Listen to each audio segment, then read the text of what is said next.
On a tous, en ce moment, un résultat actuel, que ce soit au niveau spirituel, amoureux, financier, professionnel ou autre. Cet état actuel est soutenu par une psychologie, une philosophie, des habitudes, des comportements qui soutiennent ce qu'on est actuellement en ce moment. J'ai eu dans le passé des résultats visés.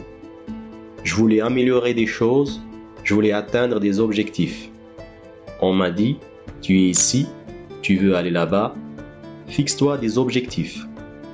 On m'a parlé du fameux objectif SMART. À titre de rappel, et en résumé, un objectif SMART veut dire que pour réussir dans la vie et atteindre ces objectifs, il faut se fixer un objectif ambitieux, mesurable, atteignable, réaliste et temporel. Waouh, quelle découverte! J'ai été dans ce qu'on appelle une psychologie de la lune de miel.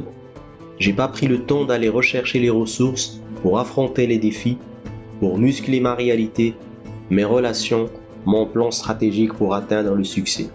Après des années, je me suis aperçu que la Smart Attitude est une stratégie incomplète car elle est très anecdotique et laisse présager que si tel l'a fait, moi aussi je peux le faire. Regarde-moi, je suis devenu millionnaire, toi aussi tu peux le devenir. Je me suis aperçu que la vie est remplie de nuances et chacun de nous a sa propre réalité. Chacun de nous a son propre environnement et surtout son propre destin. Le nouveau modèle, mon ami, c'est d'avoir une raison d'être inspirante et flexible, avec une vision bien claire. Tu dois avoir une psychologie positive. Tu dois développer des habitudes, des routines qui soutiendront tes résultats visés avec surtout un état d'esprit de croissance. Cet état d'esprit te dit que l'intelligence se développe notamment dans l'adversité et que tu dois considérer les obstacles comme une opportunité de progrès. Aime les challenges, persiste face aux obstacles, vois les efforts comme nécessaires. Pour toi, le succès des autres doit être inspirant et riche. Aie une posture optimiste et d'humilité.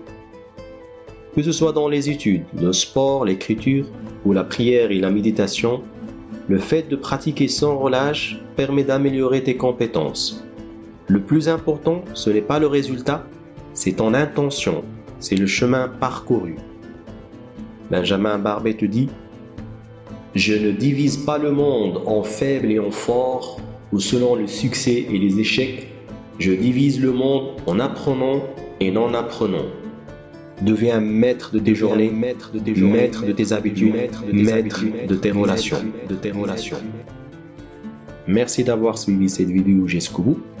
N'hésite pas à partager, à liker. À bientôt.